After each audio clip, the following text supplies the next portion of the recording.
Hey everyone, XylaTakura here. Today I wanted to do something completely different, because usually I say a little different, but this is completely different. I wanted to give you an insight into a little bit more about me, XylaTakura. So I'm creating a new kind of, can't really class it as a vlog until I sort out my camera to the point where I can use my face, but I probably will in the future. But this is going to be a new thing that I call This Is Me.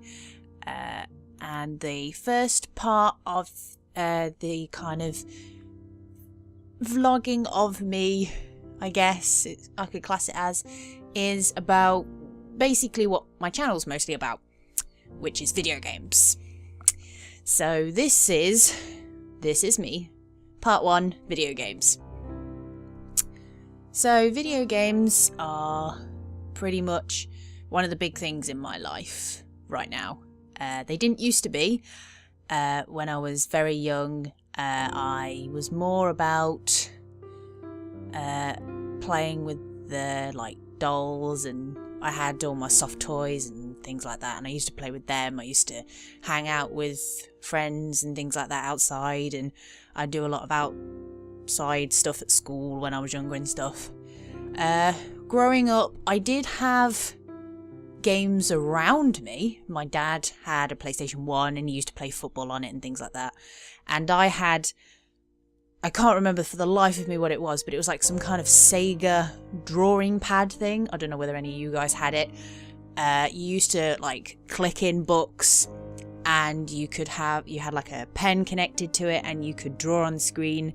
I had a Winnie the Pooh game from what I can remember, and like a Colour Me one where you could colour in black and white locations and things like that. So I used to have something like that. So it wasn't that I wasn't completely around video games. They didn't really almost rule my life. So when I ended up being a bit older, I started to play on my dad's PS1. So I'd play kind of the games he had. So it was a case of football. He had a couple of racing games. One game I do remember a lot of, which what I'll do for this is I'll go over the games that have kind of stuck with me in memory. One game from on the PS1 was Abe's Odyssey. I don't know whether anyone's played that. I really like that game, but when I was younger it used to creep me out. I didn't like the kind of the atmosphere or the way it was portrayed, obviously being a very tiny small little person at about 5, 6, seeing some creepy alien thing come onto the screen going, "Help me please," and then being eaten by some cyborg, eaten by those horsey creepy things being trampled on and eaten. And then Zig or Slig, was it Slig? I think it might have been Slig, the part robot, part alien guy that would go around and shoot with a machine gun if he saw you. And yeah, I used to be terrified of that game when I was younger. But as I kind of grew up, I've got used. I'm fine with the game now. Most of the time it's me dying and going, "God damn it!" But yeah, that game was big on the PlayStation 1. I ended up getting a PlayStation 2 at the age of 12. And it was a birthday present from me. I saved up all my birthday money and I bought myself a PS2. And that was kind of the first big step for me going into the kind of the way I am with video games now. The first game that will always be remembered for being the game that got me into video games and becoming a gamer was Kingdom Hearts 2. Without a doubt, Kingdom Hearts 2. I still remember the day I was walking around the supermarket. Didn't really want to be there, and I went down to the section where they have the books and the DVDs and the games and stuff like that, and they had a side box with a sale on it, and it had loads of bits in it. It had DVDs and CDs and everything, and it had Kingdom Hearts 2 in for a £5, and I was like, Oh, that looks cool. It's got Disney characters on it. I grew up with Disney, so Disney's a big thing for me as well. I was like, that'd be pretty cool. I'm gonna get it. Ah, sweet, sweet memories. I was addicted to Kingdom Hearts from the moment the intro started. It really was one of the best games I've ever played. I never had so much fun, and it kind of made me realise how big video games are. At the time, I was just playing games. You know, I'd play a racing game here and stuff like that. I wasn't really into gaming, and then Kingdom Hearts came along and it kind of took off from there. Kingdom Hearts is kind of takes the top seat for getting me into gaming. After that, I ended up getting into games more. I'd go into like gaming stores and I'd look more at games and see the kind of things that they were, rather than going, that looks alright, I'll buy that. So I ended up getting things like Tekken 5, which is a big game for me. I played Tekken 5 a lot. I did enjoy that fighting game. I'd probably say it's my favourite fighting series, even though I like other fighting games that have come out now. Dirge of Cerberus was another big one for me.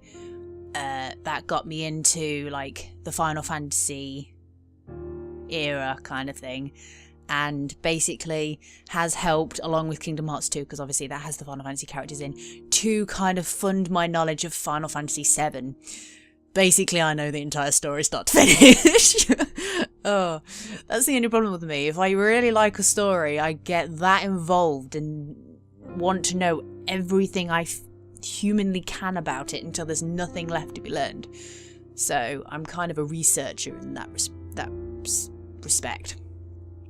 Valkyrie Profile 2 was another one that came out. I never got to play the first Valkyrie Profile, which was Lenneth, on my PSP. But Valkyrie Profile 2, Silmeria, I still have that. That's a really good game. I do want to get around and completing it, to be honest. That would be nice. Along with, I've kept Kingdom Hearts 2 and Tekken 5 and Dirge of Cerberus as well. So, kind of my little collection of my favourite games of the PS2. Time Crisis 3. I got that after I went into arcades more. Because of Kingdom Hearts 2, I'd go in and play the shooting games in arcades and became an arcade freak too. I'd go on the driving games, whereas when I was younger I used to play the 2p machines, and I'd watch my dad play on the claw machines, whereas I was like, that's boring now, I want to go and shoot things and drive dangerously in really fast cars. So that was pretty fun. Another series that got to me was Prince of Persia. I really had a lot of fun with Prince of Persia. That was, obviously, it's completely different again, because it's adventure, platforming kind of perspective, hack and slash thing, but that was a great series. I never played The Warrior Within. I've played Sands of Time and Two Thrones, but I've heard Warrior Within is probably one of the best, so I'm going to get the Prince of Persia trilogy and I'm going to play through all of them again, because that'd be fun. Going back to racing, Burnout 3 Takedown in particular. Damn, that was a good racing game for me. I have some good memories of playing Burnout 3 Takedown. Yeah. Moving on to the next one, I got a PlayStation 3.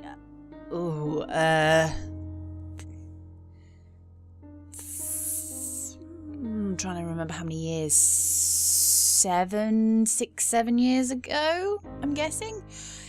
If you haven't figured out by now, yes, I am a Sony freak. We did have an Xbox, but I was so enthralled by the PlayStation 2 that I had to get a PlayStation 3, because I just loved the PlayStation 2 so much, and now I'm a huge fan of the PlayStation 3. Getting the PlayStation 3 was the next step for me to becoming even more of a gamer and more wanting to play games and understand them more.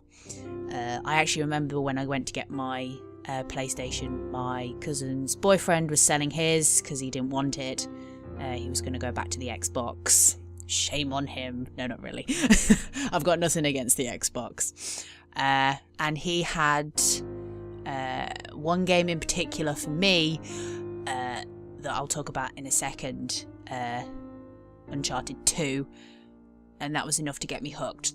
The PlayStation 3, which I still have in my room now,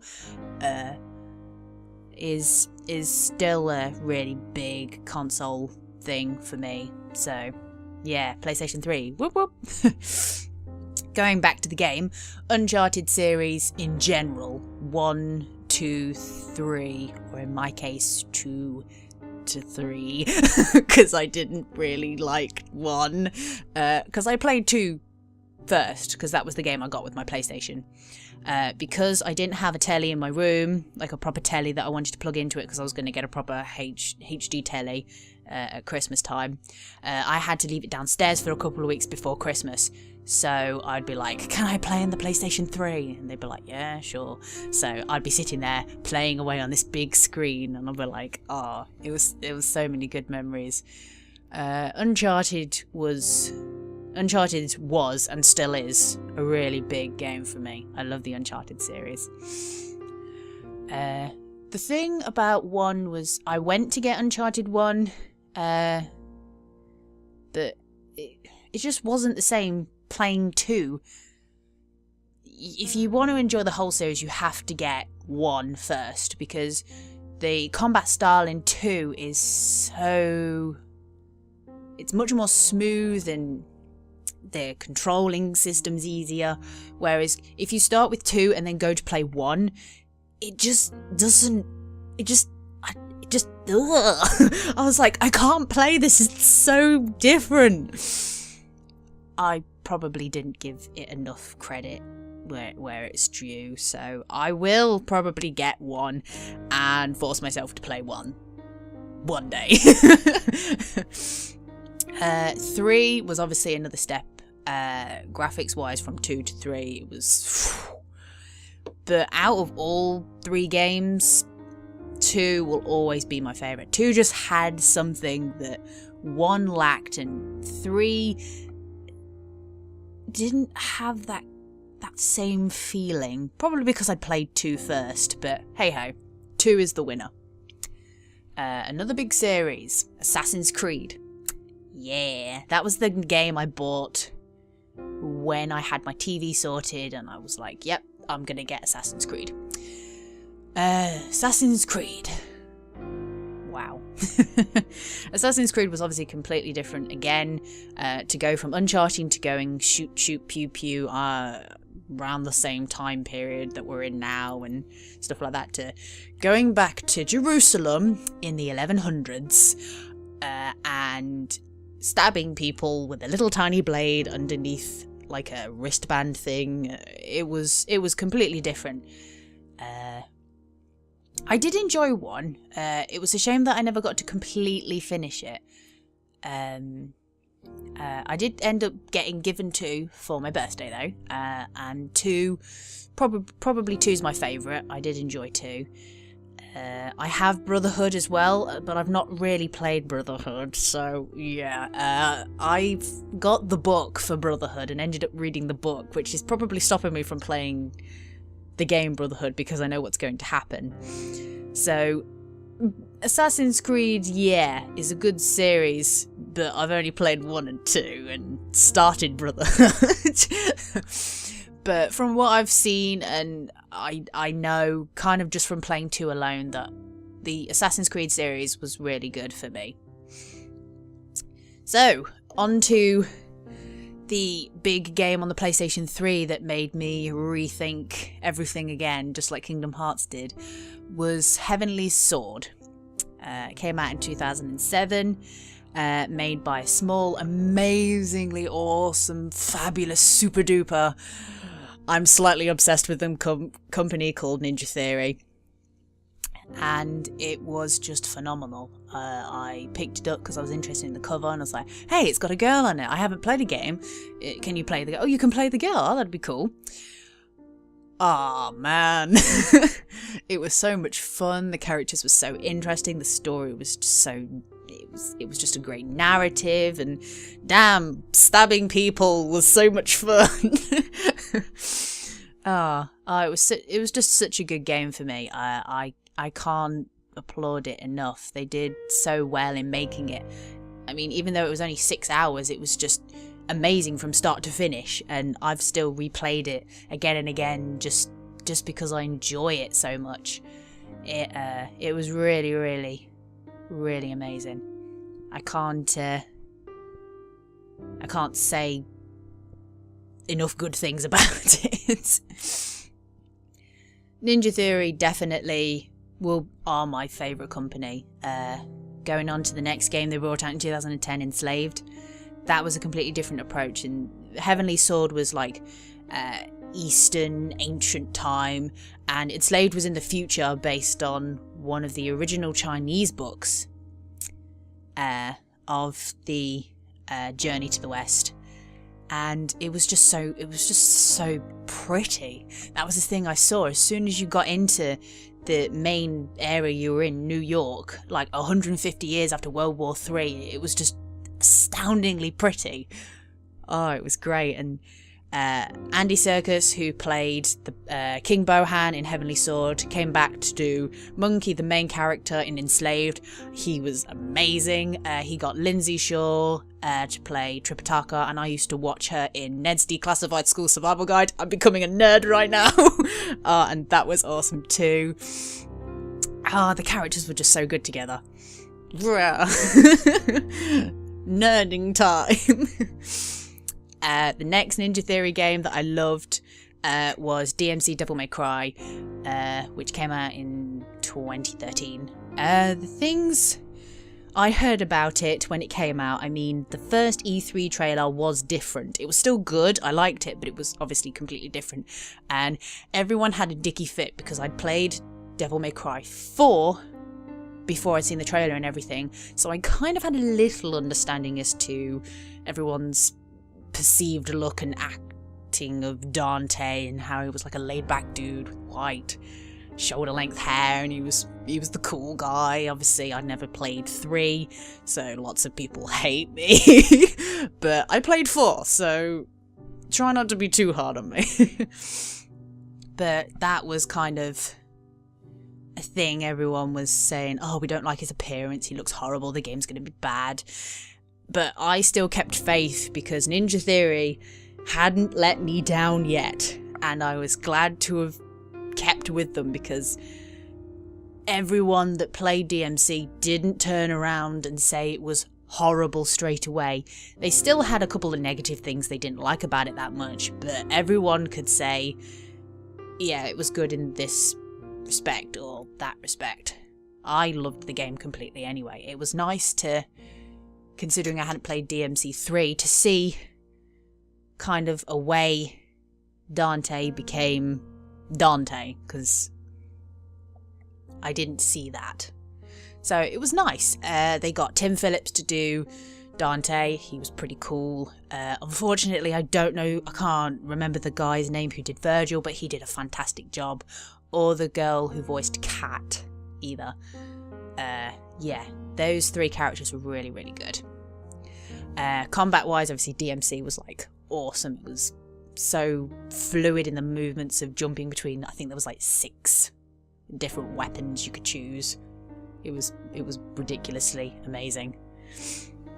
Moving on to another type of game that really, really got to me. A game called Nier. Some people know of it and some people don't. Most people will know the soundtrack more than the game, because I believe that was a little bit more popular. That's going on what I remember seeing. Nier was out in 2010. It was the last game published by a company called Caviar, or rather developed, should I say. It was published by Square Enix.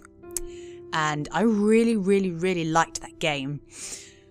It was kind of, people were like, it's okay, because the graphics weren't superb and it was kind of a long-winded game, but it was still a fantastic game because visuals, I don't really I'm not like, it has to be perfect visuals. The visuals were nice enough that you could see your surrounding and understand the story, and like the location and the characters were detailed enough that you could see what they were like.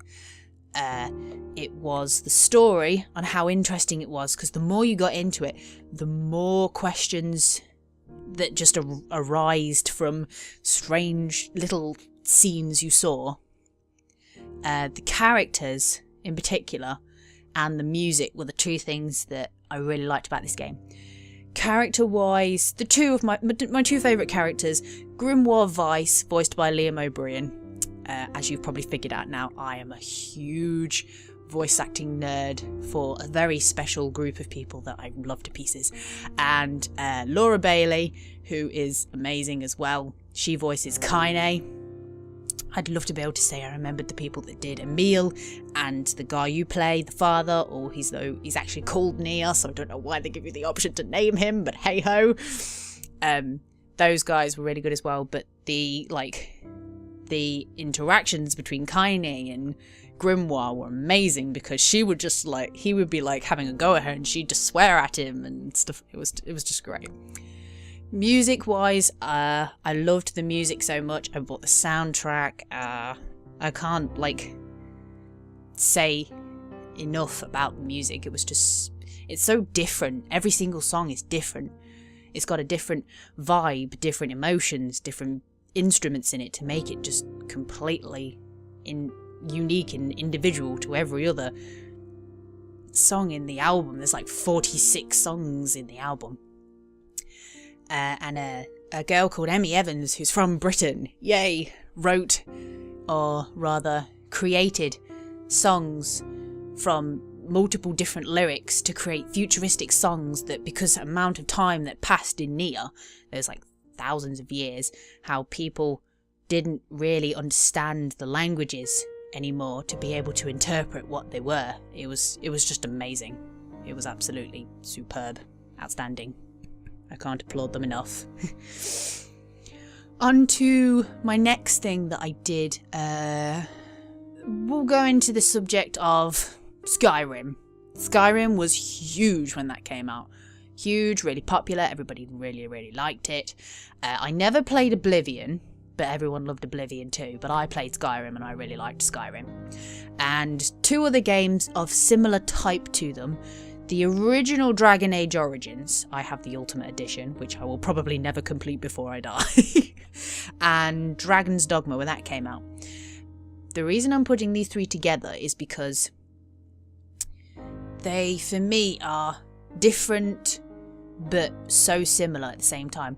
Skyrim is, I believe, the biggest open world of the three. That's my opinion only. It's probably not correct, but that's what I think.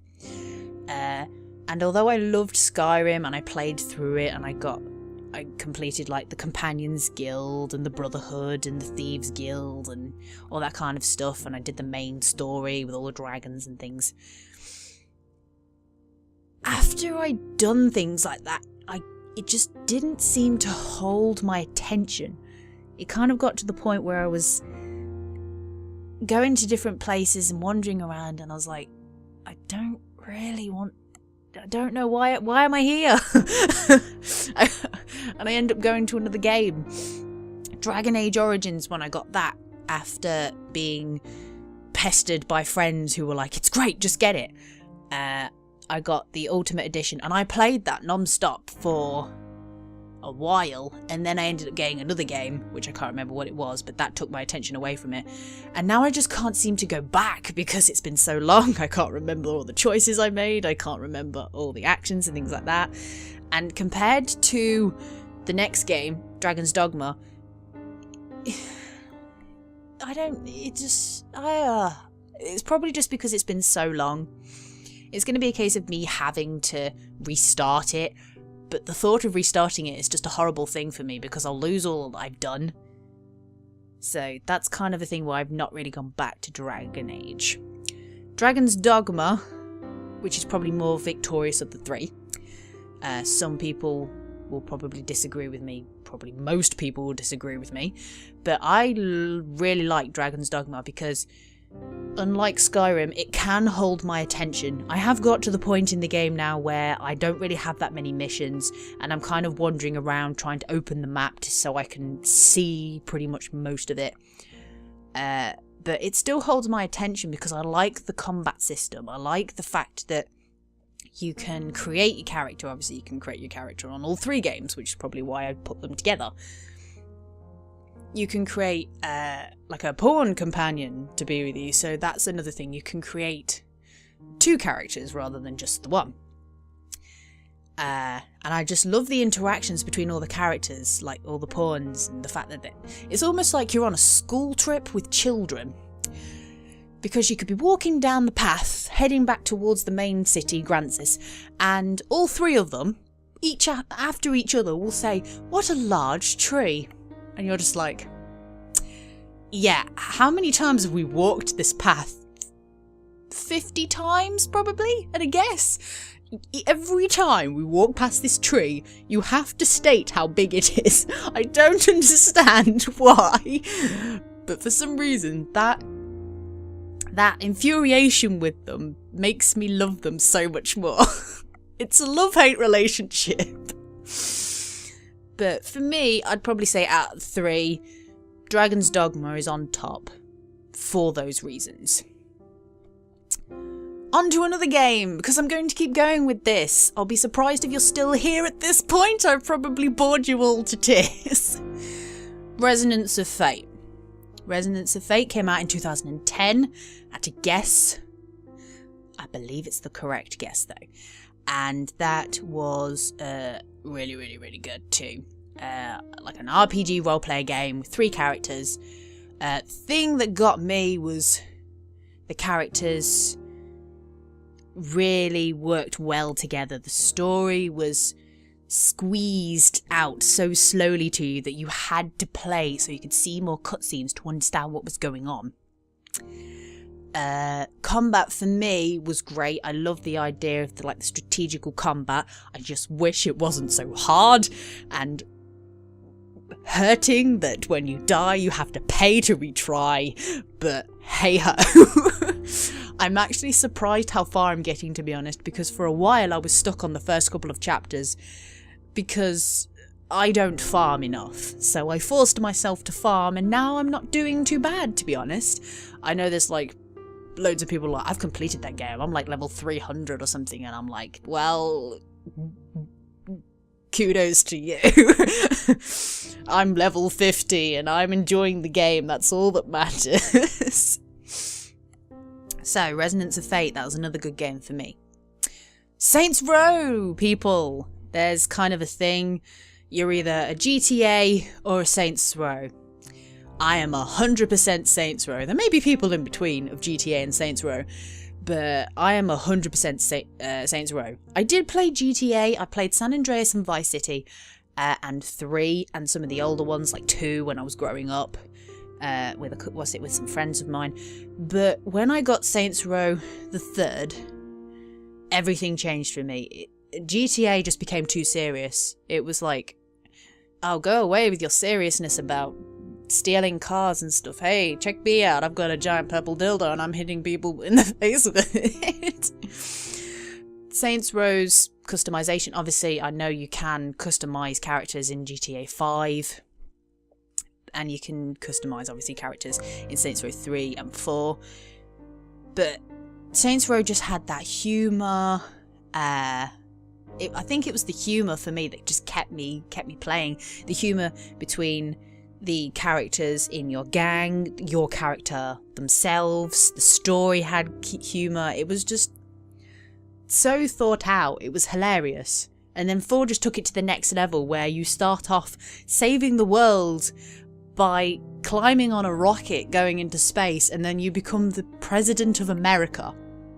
And I'm like, yeah, this game's just taking it a whole step further, and then you end up, the world ends up being destroyed by aliens, and you have to go into a virtual world to destroy, your gang's left, and you have to go and destroy the alien and stuff. It's awesome. You get superpowers. You can run up walls. You can run on water. You don't need cars anymore. I don't understand why cars are really in the game anymore with superpowers, but Saints Row. I'm a Saints Row, not a GTA. That's my thing. Alice Madness Returns. If you're still here, thank you so much. It will be over soon. I promise. Alice Madness Returns and American McGee's Alice. I'm a fan of Alice in Wonderland. I never watched the Disney version, so I should probably watch the Disney version. But I'd read the story. I'd read the story. I do want to read the story again though, and I've seen Tim Burton's adaptation of it, which was obviously a little bit darker than the Disney's version, which is like the pretty girly version. Alice Madness Returns kind of turns everything on its head. It makes Tim Burton's look like it was made for nursery children. It's so good. You know, for a really dark, twisted version of a children's story, it was really, really good. That it was interesting enough. 2, obviously, the big thing was that it was very repetitive and it just seemed to go on a bit. But visually, the worlds were stunning. I loved the fact that you had different dresses, the items you could use to fight, like a hobby horse head. Damn, I love hobby horses now because of Alice Madness Returns. The character Alice Liddell is played perfectly. I love Cheshire, the Mad Hatter, Carpenter, you know, all those characters are perfect. And I loved the setting of being able to see more of the Victorian world that she lived in, because obviously in Tim Burton's film you went to like a house scene, and I never watched the Disney one, so I can't really say for that. But Alice Madness Returns, I loved the dark and twistedness of it, and I did go as Alice Liddell when I went to MCM last year in May, so kudos. I really liked my costume, and I still have my blade somewhere. I made her Vorpal blade about the size of my arm. It was great. Moving on to another female character, but of a different type. Bayonetta. Everybody, well, I assume everybody knows Bayonetta, and the people that know her, I'm guessing they like her, because I do. I was very surprised the first time I played Bayonetta, but it's just such a fun game. I love Bayonetta herself, Rodan, and all the other characters, John and Luca, and it's just such a good game. Combat is hilarious. It's so easy to play. You can either be a newbie and just bash the hell out of the controller and do well, or you can actually bother to master the controls, and you can look really cool doing multiple combos and things like that. But Bayonetta is such a good game. I really love Bayonetta, and the music is awesome. Fly Me to the Moon. It made Fly Me to the Moon cool again. And obviously Bayonetta 2, which I really want to play, but it's only on Wii U. I'm so upset about that. Had Moon River, which was great. I love Moon River. And their own song, Tomorrow Is Mine. I like that song too. So yeah, Bayonetta, great. Moving on to the next game. El Shaddai. I wonder, how many people have heard of El Shaddai? El Shaddai is, for me, one of the most visually interesting and stunning games I've ever played. It's also, apart from Resonance of Fate, one of the most religious-ish games I've played.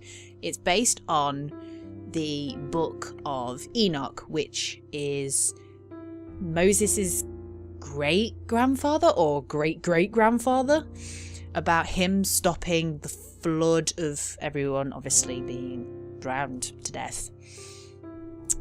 It has Jason Isaacs, who voices Lucius Malfoy, Draco Malfoy's dad in the Harry Potter series, as Lucifer, who is the archangel who follows you, and he is awesome. He's just great. He just has that suave, cool dude, cool guy on the cell phone with the jeans and the shirt. God, he's just great. Your character Enoch doesn't say much apart from, I think he says, no problem, everything's fine. I think that's the only thing he says, but he's still really interesting, and combat-wise, the combat's so smooth and fluid, but it's mostly me visually. It was just great. There was so many... the first world you go to, for example, is like a black and whitey, slightly bluish coloured world, and as you wander through and you find the tower where all of the angels are, and you kind of go through the door, you go into the first world, and it just erupts into colour, and I was like, oh my god, it's a rainbow explosion. I literally thought someone had just decided, like, I'm bored of using black and white, let's use the entire rainbow colour for this next scene. It was so pretty. El Shaddai is great, absolutely fantastic. I can't recommend it enough. Now let's go on to the last game I'll mention for the PlayStation 3. Everyone's cheering now because they're like, hooray, please stop talking. Oh dear. The Last of Us. Everyone will use this in a conversation if you're arguing about the difference between PlayStation 3 and the Xbox 360. I can almost hear the conversation now. The Xbox people are just like, yeah, well, we have the Halo series. And then we just turn around the PlayStation 3 guys and go, we had The Last of Us. Argument over. The Last of Us was just such a huge game, and it was such a game changer. It was great. It was just so good. It had the element of making you want to shit your pants perfectly. I never actually did that, but I definitely did shout a lot, going, oh my god, being chased by clickers, and yeah, damn those clickers, but they're so good. They had Troy Baker do Joel, and he did a great job. They still kept Nolan North, which was nice. They just had him as a really creepy guy called David, but hey ho. I can't remember the name of the girl who voices Ellie, but I know she did Gwen Tennyson from Ben 10, and that's really bad that I know that, but she was great too. I really liked her. They have rumoured that they're going to do The Last of Us 2, which would be great. And they did The Last of Us remake on the PlayStation 4, which apparently people say is like 10 times better than the PlayStation 3 version.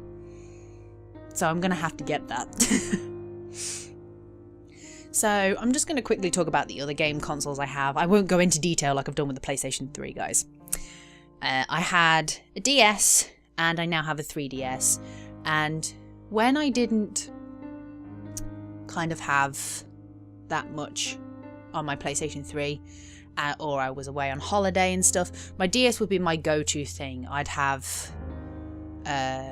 like Mario games, so I could play with my cousins and my brother, and we'd all sit together and we'd all play the mini games off the new Super Mario Bros, or we'd all be racing on Mario Karts. So I have a lot of fond memories of that. The 3DS, I've not had that long, but I really like the games I've got on it. I've got Theatre Rhythm, the Final Curtain Call, Project X Zone, which I really like as like a go-to game, or if I just want to chill out and just have some fun. I even got Tomodachi Life because I like the idea that you can play God. God complex, yes. But the DS was kind of my go-to thing when I was younger, and wanted to kind of hang out with my family members and stuff, so that was good. I also had a PSP. I bought my dad's off him because my dad didn't play his that much. And I got the Dissidia series, which was another big thing that got me more into Final Fantasy and kind of more into the stories and the characters and things like that. So I'm kind of more diverse with not just my knowledge of Final Fantasy 7, but of different, obviously, like from 1 to 13 now. So it was really cool to play Dissidia, and I loved like the combats, and the stories were okay, I guess. They're obviously, the more I get into games on the PlayStation 3 with The Last of Us that have a lot of emotion in them, games like Dissidia are a little bit corny, but they're still good fun to play. Hopes for the future. PlayStation 4, man. I'd like a PlayStation 4.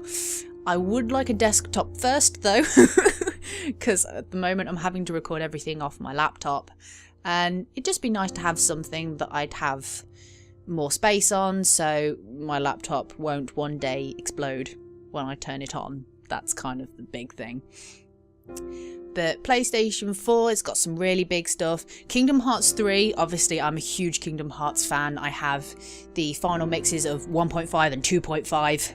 Limited edition ones, I will add, just to prove I'm a fan. So, yeah, they were huge things for me. And The Last of Us 2, obviously, as I spoke about. Uncharted 4, I've seen exclusive gameplay footage for that, for like the 15-minute one. I think it was like on the official Sony side.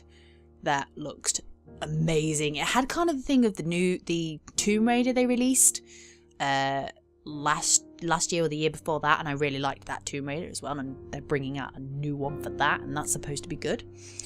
Ninja Theory, I can't not talk about Ninja Theory, doing Hellblade. They're going through the entire development process on their channel, Ninja Theory.